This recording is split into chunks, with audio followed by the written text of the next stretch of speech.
Everyone, আমি সহেলি। নীরজ শৈলী ব্লগের নতুন একটি ভিডিওতে আপনাদের অনেক অনেক স্বাগত জানাই। আশা করছি আপনারা সকলেই ভালো আছেন, আমরাও খুব ভালো আছি। আজকের ভিডিওর সকালটাই শুরু করছি একেবারে আমার ব্যালকনি থেকে, ব্যালকনি ট্যুর দিয়ে। দেখুন কি সুন্দর ছোট ছোট গাছগুলো বেরিয়েছে আর কত সতেজ লাগছে। ধনেপাতাগুলো তো কতটা বড় হয়ে গিয়েছে, যদিও এখনও ওখান থেকে কোনো পাতাই তুলিনি। আর এই গাঁদা ফুলগুলো দেখুন, প্রথম কিন্তু কুড়িয়ে দিয়েছিল, কিন্তু কিছুতেই ফুটছিল না। পরে বুঝতে পারলাম যে সূর্যের আলোটা তো পাচ্ছিল না, সেজন্য হচ্ছিল না ঠিকঠাকভাবে। এখন কিন্তু বেশ ভালোই ফুলগুলো হয়। আর মানি প্ল্যান্টের গাছটাও আশা করছি লেগেই গেছে। চলুন এবার আমার রান্নাঘরে চলে যাই। গলাটা তো অনেক দিন ধরে গেছে, সেটা জানেন। তো ভাবলাম যে নীরজের জন্য যখন গরম জল করছি সেটা দিয়ে একটুখানি গার্গল করে নিই, সেজন্য নুন দিয়ে গার্গল করে নিচ্ছিলাম। তারপরেই চা বসিয়ে ফেলেছিলাম। আর চায়ের পাশে দেখতে পেয়েছেন আলু কাটা আছে, ভেবেছিলাম একটুখানি আলুর তরকারি করব। তো চা তো আমার রেডি, চা দিয়ে চলেও এলাম। এখানে আর কিছু দিচ্ছি না, একটুখানি কালো জিরে। আর আমি না এই জিরেটা দিয়ে ফেলেছিলাম ফার্স্টে, কালো জিরে দিতে চেয়েছিলাম, কিন্তু মাথারও যে ঠিক থাকে না সকালবেলাতে। তো তারপরে আলুগুলো দিয়ে দিয়েছিলাম। তো অন্যদিকে কাজ করতে গিয়ে দেখুন আলুগুলোকেও আমি বেশি ভেজে ফেলেছি। যাই হোক, কী আর করবো, এখানে যেহেতু আদা রসুন পেঁয়াজ কিচ্ছু দিতাম না, শুধু এইভাবেই রান্নাটা করতাম, সেহেতু জল দিয়ে দিয়েছিলাম, কাঁচা লঙ্কা অবশ্যই দিয়েছিলাম, আর একটু টমেটো দিয়েছিলাম। ব্যাস, এগুলো দেখলাম সেদ্ধ হয়ে গেছে, নামিয়ে রেখে রুটি করতে চলে গিয়েছিলাম। আজকের জলখাবারটা কিছুই না, রুটি আর ওই আলুর দম। আলুর দম ঠিক বলবো না, আলুর সবজিই বলতে পারেন।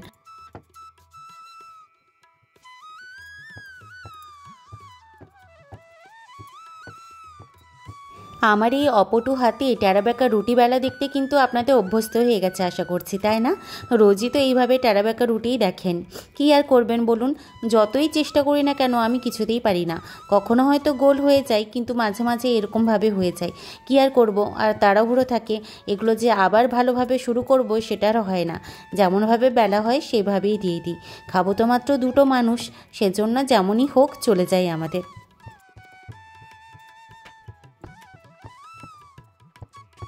আপনাদেরকে তো আমি আগেই বলেছিলাম যে আমি রোজই কিন্তু ভিডিওগুলো বানাই, কিন্তু এডিট করা হয় না, সেজন্য পোস্ট করা হয় না। মানে আমার ফোনে ভিডিওগুলো থেকেই যায়। যখন মনে হয় যে না এই ভিডিওগুলো আমি আর দিতে পারবো না, অনেক দিন গ্যাপ হয়ে যাচ্ছে, তখন সেগুলো ডিলিট করে দিই। তো আমার এরকম হয়েছে কি, যে এত ভিডিও যেহেতু ফোনে রয়ে গেছে, যখন এডিট করি না, হয়তো এক এক সময় এক একটা ক্লিপস অন্য দিনেরটা রয়ে যায়। আমি না অতটা খেয়াল করতে পারি না, মাথা পুরো পাজল হয়ে যায়। তো আগের দিনের একটা ভিডিওতে দেখলাম একটা ছোট্ট অংশ অন্য কোনো দিনের ভিডিওটাকে অ্যাড করে ফেলেছি। সত্যি আমি এটার জন্য আপনাদের কাছে ক্ষমা চাইছি। সত্যি মানে এত বড় ভুল, মানে সত্যি ক্ষমার অযোগ্য হয়তো, কিন্তু কী আর করবো বলুন, একসাথে এত দিনের ভিডিও থাকে না, আমার সত্যি মাথা একদম গুলিয়ে যায়। যাই হোক, আমার কিন্তু এদিকে রুটি কথা বলতে বলতে শেষ হয়ে গেল, আর এদিকের ফলগুলো তো নষ্ট হয়ে যাবে, সেজন্য ভাবলাম সকালবেলাতে ওকে ফলগুলো দিয়ে দিই। তো এখানে কিছুই না, 2 রকমের আঙ্গুর ছিল আর আপেল ছিল। আপেলটা শেষ করার কথা, কারণ আমাদের এরপর বাড়ি চলে যেতে হবে, নষ্ট হয়ে যাবে। মাঝের 2 দিন কিন্তু আপনাদের কোনো ভিডিও দিতে পারলাম না, 2 দিনের আর কি। মাঝে কিন্তু অনেকগুলো দিনই পেরিয়ে গেছে, ভিডিও সেভাবে দেওয়া হচ্ছে না, অনেকটাই পিছিয়ে যাচ্ছি। ওই যে একটাই কারণ, আমি না প্রচুর এখন মুভি দেখছি। তো মাঝে মাঝে এই দুপুরবেলাতে মুভি দেখতে গিয়ে এমন দেরি হয়ে যায় যে মনে হয় যে থাক, আর আমি আজকে কিছু দেব না। তো যাই হোক, আমি তো ওইদিকে খাবার দিয়ে দিয়েছিলাম, নীরজ চলেও গিয়েছিল, যেটা আর আপনাদের কাছে দেখায়নি। তো তারপর আমি স্নান করে নিয়েছিলাম, পুজোও করে নিয়েছিলাম, তারপর আবার ছাদে চলে এসেছিলাম। এই শীতকালের সময় ছাদে ঘুরতে কিন্তু আমার বেশ ভালোই লাগে। জানেন তো, কোভিডের সময় না আমি সন্ধেবেলাতেও ছাদে চলে আসতাম। আমাদের ওইদিকে তো প্রচণ্ড গরম থাকে, আর কোভিড তো শুরু হয়েছিল গ্রীষ্মকালেই, ওই মার্চ এপ্রিল করে। তো সারাদিন তো বাড়িতেই থাকতাম, সারাদিন রুমের মধ্যেই থাকতাম, কিন্তু সন্ধেবেলায় কী করতাম জানেন, আমি ছাদে চলে আসতাম এত প্রচণ্ড গরমের হাত থেকে রেহাই পাওয়ার জন্য। কিন্তু ছাদেও সেভাবে বাতাস দিত সেটাও নয়, একটা চেয়ার নিয়ে চলে আসতাম, তারপর বন্ধুরা মিলে না লুডো খেলতাম। না, আমার কাছের কোনো বন্ধু সেই সময় ছিল না, আমরা অনলাইনে সব বন্ধুরা মিলে লুডো খেলতাম, মানে এমএসসির সব বান্ধবী বন্ধু মিলে। কী যে মজা করতাম, সেই সময়ের কথা সত্যি মনে পড়ে, এবং কি ভালো লাগে যে সেই সময়টা, যতই বাইরে এত আতঙ্ক থাকুক না কেন, আমাদের কিন্তু একটা বেশ ভালো লাগার জায়গা ছিল, যে সন্ধ্যাবেলা হলেই আমরা সবাই মিলে লুডো খেলতে বসে যেতাম।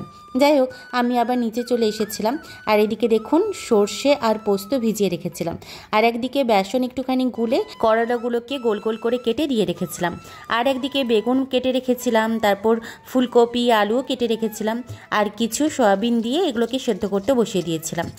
জানেন তো আমি না সব রকমের শাক খেতে পছন্দ করতাম না। বাড়িতে যত রকমেরই শাক হোক না কেন আমি একটা দুটো শাক ছাড়া বাকি শাক খেতামই না। কিন্তু শ্বশুরবাড়িতে এসে আমি প্রায়ই বেশিরভাগ শাকই খেয়েছি। তবে হ্যাঁ, এখনও যে সব শাক পছন্দ সেটা একদমই না, তবে এই শাকটা আমার বেশ ভালো লাগে।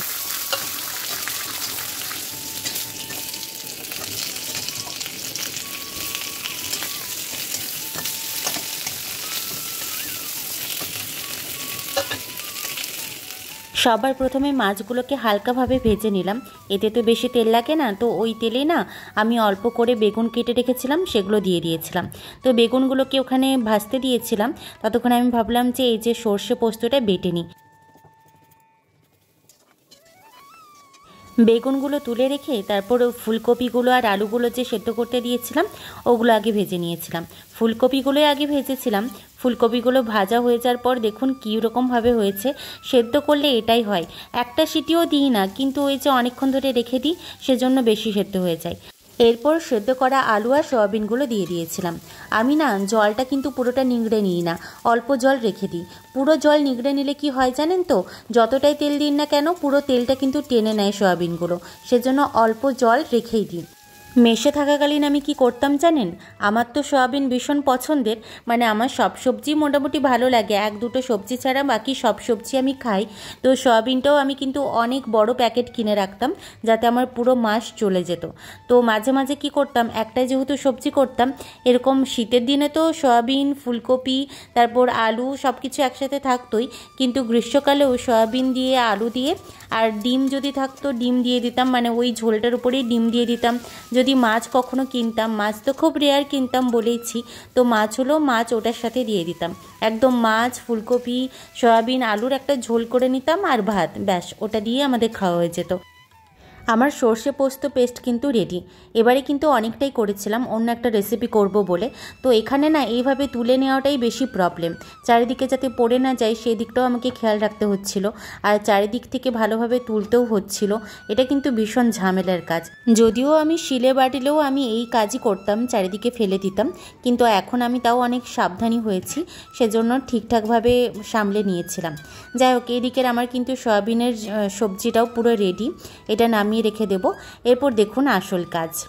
মাছের সর্ষে পোস্ত ভাপাটা আমি অনেক দিন ধরেই ট্রাই করব ভাবছিলাম, কিন্তু সাহসে কুলোতে পারছিলাম না, কারণ এতটা কিছু বাটতে হবে, মানে সর্ষে পোস্ত একসাথে বাটবো, আদৌ এতটা বাটা যাবে কি না, কারণ এটা তো অল্প দিলে হয় না, একটু বেশি দিতে হবে, তবে গ্রেভিটা ভালো হবে। তারপর অনেক কষ্টে ভাবলাম যে না, আজকে আমাকে করতেই হবে, সেজন্য আমি ট্রাই করা শুরুও করে ফেললাম। কিন্তু তারপর বুঝতে পারলাম যে এই টিফিন কৌটোটা ভীষণ ছোট হচ্ছে, সেজন্য অন্য আরেকটা কৌটো নিলাম আর মাছগুলোও দিয়ে দিয়েছিলাম, তার সাথে বেগুনগুলো যে ভেজেছিলাম বেগুনগুলোও দিয়ে দিয়েছিলাম। বেগুনগুলো আমি এটার জন্যই ভেজেছিলাম।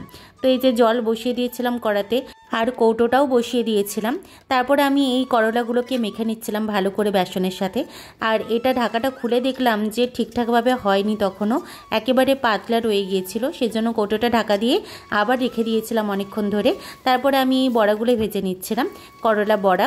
এটা আমি আরেকবারও করেছিলাম মনে হয়, আমার ঠিক মনে পড়ছে না। আর এটার কথাই কিন্তু আপনাদেরকে বলেছিলাম যে এটা কিন্তু বাড়িতে মাঝে মাঝেই হয়, একদম গরম গরম ভাতের সাথে খাওয়া হয়। রান্না বান্না সেরে খাওয়া দাওয়া সেরে সব কিছু গুছিয়ে গাছিয়ে যখন ব্যালকনিতে এলাম, তখন দেখলাম যে রোদটা একেবারেই মরে গেছে, মানে একটু মেঘলা মেঘলা করেছে।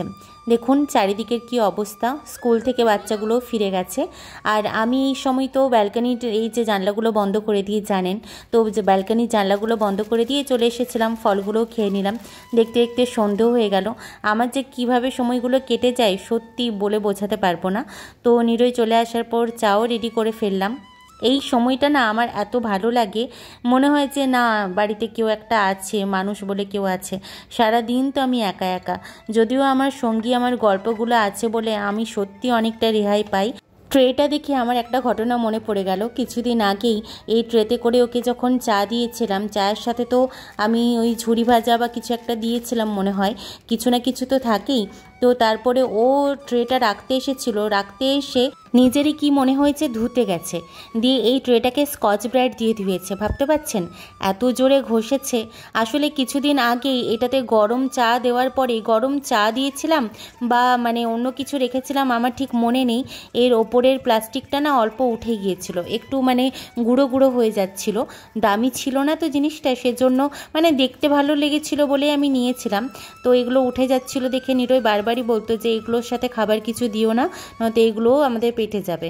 তো আমার না অতটা মানে গুরুত্ব দেওয়া হয়নি তখন, সত্যিই নিজের গুরুত্ব দেওয়া উচিত ছিল। তো নিজে রাখতে এসে নিজে এরকমভাবে ধুয়েছিল। দেখতে যদিও খারাপ লাগছে, কিন্তু তাহলেও এটা পেটে যাওয়ার থেকে অন্তত ভালো। এটা যতদিন যাচ্ছে যাক, পরে আমি আবার একটা কিনে নেব। যদিও সেদিন ইন্টারন্যাশনাল মেলাতে আমি একটা কিনবো ভেবেছিলাম, কিন্তু একটা কিনলে তো হতো না, ওখানে 1 কেজির কিনতে হতো, সেজন্য আমি আর কিনলাম না। তো পরে কোথাও একটা ভালো পেলে আমি অবশ্যই নিয়ে নেব। আর সত্যি কথা বলতে কি, আমি না শো অফ করতে পারি না সেরকমভাবে। অনেককে দেখি যারা ইউটিউবে ভিডিও বানায়, মানে ভ্লগ টাইপের ভিডিও বানায়, তারা অনেকেই না বাড়িতে যেমন থাকে তার তুলনায় আলাদা রকম দেখানোর চেষ্টা করে। মানে বাড়িতে হয়তো নর্মাল ডিশে খাবার খায়, কিন্তু তারা ইউটিউব ভিডিও বানানোর চক্করে দামি দামি প্লেট বা অন্য কিছু বের করে। কিন্তু আমার সেরকম কোনো ইন্টেনশন নেই। আমি যেমন মানুষটা আমি সেরকমভাবে সবার কাছে প্রেজেন্ট করতে ভালোবাসি। সেজন্য আমি বাড়িতে যেমন থাকি সেরকমভাবেই আমি কিন্তু প্রেজেন্ট করি আপনাদের কাছে। হ্যাঁ, যখন আমি দেখি যে যে জিনিসগুলো নিলে আমাদের নিজেদের সুবিধা হবে, নিজেদের ক্যারি করতে সুবিধা হবে, সেগুলো অবশ্যই দেখাই। কিন্তু সেগুলো এটা নয় যে ভিডিও বানানোর জন্য। যাই হোক, এখানে বলে রাখি একটা কথা, যে নিরয় আমাকে সন্ধ্যেবেলাতে এসে বলেছিল যে আমার না অন্য কিছু খেতে ইচ্ছে করছে। তো পরোটা তো অন্য দিন হয়ই, আর বাড়িতেও মা দিদিভাই বলেছিল যে লুচি করতে পারো, কিন্তু লুচি করব যে লুচি করার মতো আমার সাদা তেল ছিল না, শেষ হয়ে গিয়েছিল। তো ও বললো যে না, তুমি পরোটাই করো, তার সাথে আলুর দম করো। তো আলুর দম বাড়িতে যেভাবে বানাই, মানে ওই কাজু তারপর চালমগজ দিয়ে, সেরকম তো এখানে পারছিলাম না। তাই ভাবলাম যে নর্মাল যেভাবে হয় সেভাবেই বানিয়ে দেবো তোমাকে। আর অল্প একটুখানি ক্যাপসিকাম ছিল, সেটা দিয়েই বানিয়ে দিয়েছিলাম, কিন্তু বেচারা ঝাল হয়ে গিয়েছিল। আমি ভুল করে না একটু লঙ্কার গুঁড়ো দিয়ে দিয়েছিলাম, একটু যাতে লালচে লালচে হয়, যাতে আমার অন্য দিনের কোনো সবজির তুলনায় এটা একটু অন্য রকমের দেখতে হয়, দেখতে ভালো লাগে, সেজন্য একটু লঙ্কার গুঁড়ো দিয়েছিলাম। কিন্তু বেচারা সত্যি ভীষণ ঝাল হয়ে গিয়েছিল। আর এখানে আমি একটুখানি গরম মশলা অ্যাড করেছিলাম যাতে টেস্টটা আরও ভালো হয়। আর কসুরি মেথি তো আমি দিই প্রায়ই, জানেন, মানে শেষই হতে চায় না। অল্প একটুখানি কিনলেই মানে 20-25 টাকা দাম মনে হয় প্যাকেটটায়, কিন্তু এতদিন চলে। আমার তো দেখেছেন প্রায় দিনই আমি যে কোনো একটা সবজিতেই আমি কসুরি মেথি দিতেই থাকি। তাছাড়া চিকেন বা অন্য একটু ভালো কিছু রেসিপি করলে তো কসুরি মেথি অনেকটাই ঢেলে দিই। কিছু কিছু মশলা আছে যেগুলো দেখবেন সামান্য একটা রান্নাকেও কিন্তু অসাধারণ করে তোলে। এত সুন্দর স্মেল থাকে সেটার, এত সুন্দর টেস্ট হয়ে যায়। যাই হোক, আজকে রান্নার সাথে সাথে কিন্তু ভালোই বকবক করলাম। আজ এই পর্যন্তই, আবার দেখা হবে নতুন ভিডিওতে। ততদিন পর্যন্ত ভালো থাকবেন এবং সুস্থ থাকবেন।